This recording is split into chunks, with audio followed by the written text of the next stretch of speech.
Jenny tenía dos hermanos, uno que era contemporáneo de Marx y que iba al secundario de Trèveris, que era el gimnasio junto con él, que era muy amigo, y la hermana mayor de Marx era muy amiga de Jenny, o sea, Sofía era muy amiga de él, y eran muy compinches. Pero Ferdinando era mayor y era el hijo del primer matrimonio de Luis con Westphalen.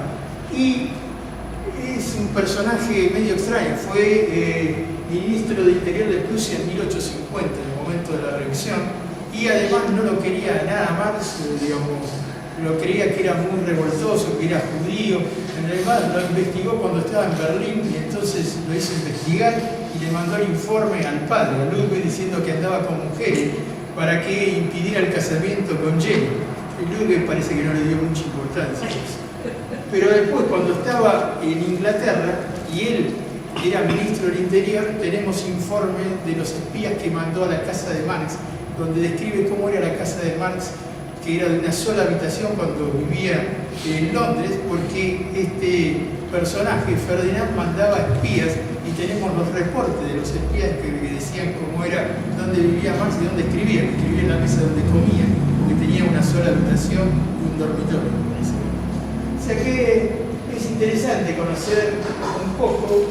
¿Y cuántos hijos tuvo Marx? Y bueno, tuvo a Jenny, que fue la primera en París, a Laura, que fue la segunda que nació en Bruselas, a Edgar, que nació en Bruselas, y con todos ellos, con esos tres, se mudó a Londres. En Londres los primeros 10 años fueron terribles. La miseria de Marx fue que a veces no podía salir a caminar porque no tenía zapatos para caminar. Cuando tiene que mandar la contribución a la economía política, retrasa una semana porque tenía zapatos agujereados y no podía ir al correo, por ejemplo. Y ahí se le mueren los hijos que nacen, quizás por las condiciones en que vivían. En el 50 nace Guido. Fíjense que la familia Marx era, digamos, con respecto a la relación con los hijos y con los chicos, Marx se dijo siempre que a pesar de que era muy difícil enfrentarlo en una discusión, muy agudo y muy imposible de vencer, digamos, con los chicos tenían admiración con Marx porque jugaba mucho con los chicos y le ponía sobrenombres. A la primera le llamó Jenichen, que quiere decir Jenicito, algo así. Después el tercero, que a Marx lo deprimió mucho porque murió a los 8 años, era Edgar, que le habían puesto el nombre del hermano de Jenny, lo llamaban Mush, que quiere decir papilla, una cosa así, porque se ve que comía mucha papilla. Y, por ejemplo, a Guido, que nace en el 80, lo llaman Fochen, que quiere decir zorrito. Ese murió antes del año, ya en Inglaterra, y fíjense que Francisca, también que nace el año siguiente, muere, y la única que sobrevive es la que nace el año que muere Edgar, que lo deprime mucho a Marx, que es la hija menor, que es Eleanor, que tenía un sobrenombre que le habían puesto que era Tusa. En la familia se daban muchos sobrenombres. A Marx lo llamaban el Moro, o por la tez morena. Eso había empezado en Berlín, pero la familia lo llamaba el Moro. O sea que, digamos, un poco es para caracterizar y descontracturarlo a Marx. Después vamos a ver una cosa un poco más pesada. En realidad, Marx nace en el momento de las revoluciones. Fíjense que Marx, en la revolución de julio del 30, donde caen los Borbones y entra Luis Felipe en Francia, Marx tenía 12 años, ellos tenían 10 años, y la influencia de la Revolución Francesa fue muy importante. El periodo, ustedes conocen la Revolución Francesa, en realidad destruyó el sistema feudal, porque bueno, Francia, la nobleza y el clero tenían demasiados privilegios, se ocupaban poco, y a la burguesía en realidad le dejaban que se ocuparan de algunas cosas, y en algún momento determinado la burguesía se dio cuenta que para qué necesitaban a la nobleza y el clero. Pero la burguesía era el tercer estado, lo que llamaban el estado llano. O sea, existían varios estamentos, la convención se reunía por estamentos separados, cuando llamaban a la nobleza, el clero y los estados llanos. La gran discusión inicial es que hubiera una sola convención, y eso se logró, y fue el comienzo de la Revolución Francesa, fue el hecho de que no se reunieron los estados por separado, sino juntos. Y muchos de los del clero bajo, en realidad, estaban en el estado llano. Por ejemplo, se escribieron muchos opúsculos para ver cómo se elegían los diputados. Entonces, como acá no había televisión, lo que hacían era escribir un opúsculo para que la gente lo leyera y lo votara. El opúsculo más leído en esa época fue de un abate del Estado Llano, que fue Sieyès. Y el título era ¿Qué es el tercer Estado? Después Proudhon lo usó para usar qué es la propiedad. Y una de las condiciones que decía es que el tercer Estado es nada, pero ¿cuál es la posibilidad? Tiene que ser todo, decía. El tercer Estado actualmente no es nada, pero va a ser todo. Bueno, eso fue un periodo inicial importante de la revolución. Después entraron los jacobinos con Danton y los sans-culottes. Sans-culottes, siempre es un término raro, ¿no? Sí. Suena medio, qué porno querrá decir sans-culottes. En francés sans-culottes sin calzas. Calza. ¿Por qué? Porque los nobles utilizaban calzas y botas o esas medias altas que usaban sobre las calzas. Pero en el Estado Llano, la gente más pobre no usaba calzas. Entonces, como acá se decían descamisados, allá se decían sans-culottes, o sea, sin culottes. Y era la parte más revolucionaria del Estado Llano, eran los tenderos, los comerciantes, los asalariados de las fábricas que estaban en París, algunos campesinos. En el 93, Robespierre, digamos, el ala más izquierdista de los jacobinos, toma el poder y durante un par de años, en realidad aliados con los sans-culottes. O sea que, aliados con los sans-culottes, uno cuando lee la lucha de clase en el apogeo de la Revolución Francesa de Guérin, se da cuenta que en realidad los que hicieron la revolución no fueron los burgueses, porque en realidad eran pequeños burgueses empujados y aliados con, digamos, el Estado más inferior, que no era proletariado en esa época, pero que eran los sans-culottes. La divisa de Robespierre era guerra a los palacios, paz en los hogares. Impusieron la divisa, digamos, los jacobinos de igualdad, libertad y fraternidad. Después vino la elección del termidor, en el 94, el golpe del Estado de Napoleón del 18 de Brumario, y Napoleón se hace emperador del 4 al 15, y ahí aparece la restauración de vuelta con Luis XVIII. Los sans-culottes eran así.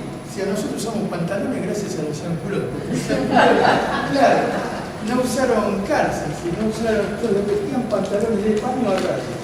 O sea, lo que nosotros lideramos de la Revolución Francesa son los pantalones. Usaban la carmañola, que era una chaquetilla corta, como ustedes ven ahí, y el gorro frío.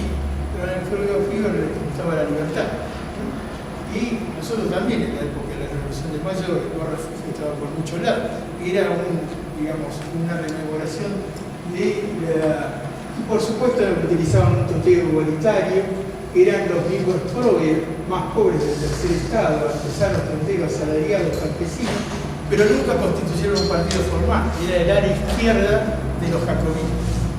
Que después los traiciona Robespierre y obviamente después Robespierre termina decapitado. Entonces, la Revolución Francesa, digamos, políticamente fue un momento muy importante. Encabezaron a la monarquía, no solo en el sentido literal, sino en el sentido material también, y cambiaron la historia en un momento determinado, en el sentido de qué clases iban a tomar el poder. La otra gran influencia fue la revolución industrial en Inglaterra. La revolución industrial en Inglaterra, cuando ya existió la máquina a vapor, era esta, ¿no es cierto? La máquina a vapor de Watt, la transmisión para cada una de las máquinas, y cada una de las máquinas bajaba las correas para que funcionara, y que funcionó primero las tejedurías. Las tejedurías fueron lo inicial, pero aún inicialmente las máquinas no estaban adosadas a máquinas de vapor, sino que en el periodo inicial, durante 25 años, estaban adosadas, digamos, a las ruedas de los ríos, donde permitía el drenaje de los ríos mover las máquinas. Y obviamente, como ustedes ven ahí, utilizaban chicos. Pero a partir del invento de James Watt sobre la regulación de las máquinas viejas de vapor, en realidad pudieron establecerse las fábricas y las ciudades industriales, de las cuales la más típica era Manchester, ¿no? En el Lancashire inglés. Y ese fue el lugar donde fue Engels. porque Engels, distinto de Marx, tenía un padre que era recontra religioso y muy calvinista.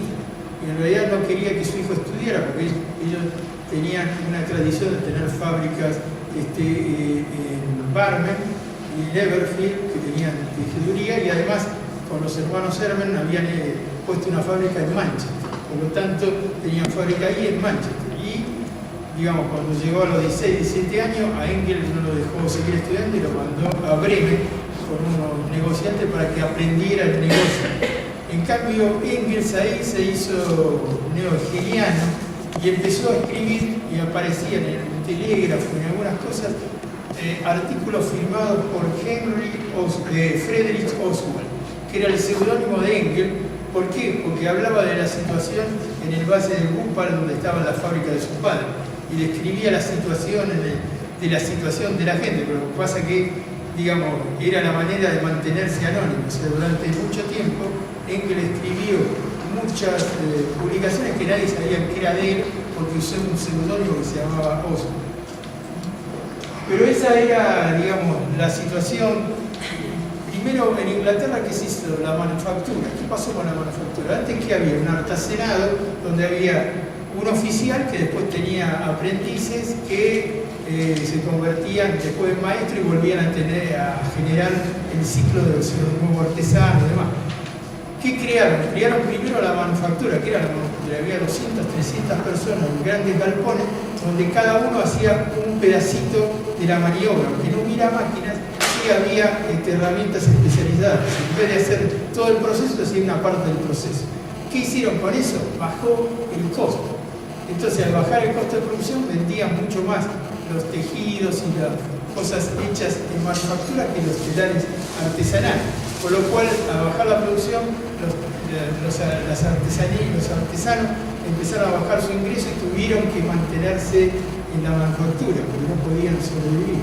Ese fue un cambio grosero, porque antes podían ir a la manufactura y después volver, pero en un momento determinado ya no pudieron, y fue el nacimiento de los budistas que empezaron a destruir las máquinas, porque era lo más inmediato. Lo que veían más inmediato era que las máquinas les quitaban la posibilidad de ser un artesano libre.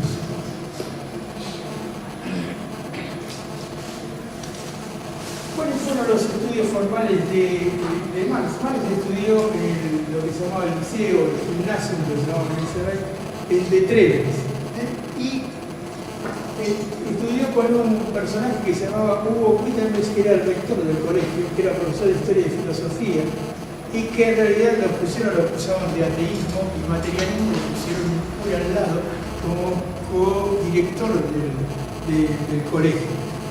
¿Por qué? Porque este grupo, el von Westphalen y el padre de Marx habían creado un club que se llamaba Casino, donde discutían sobre la Revolución Francesa, o de San Simón, y en el momento que se produjo un aniversario de la Revolución de Julio, dice que cantaron canciones revolucionarias, incluso la Marsellesa. Entonces, aparentemente los estudiantes se enteraron, disolvieron el casino y mandaron, digamos, un segundo director para que controlara en el gimnasio. Y cuando Marx hace la tesis final para irse y se va, digamos, hay una nota furiosa de este segundo porque Marx no pasó a saludarlo. Entonces el padre le dice que bueno porque no lo encontró, pero en realidad Marx no quería saludarlo al segundo porque admiraba mucho a Wittenbach y no al que mandaron como censor.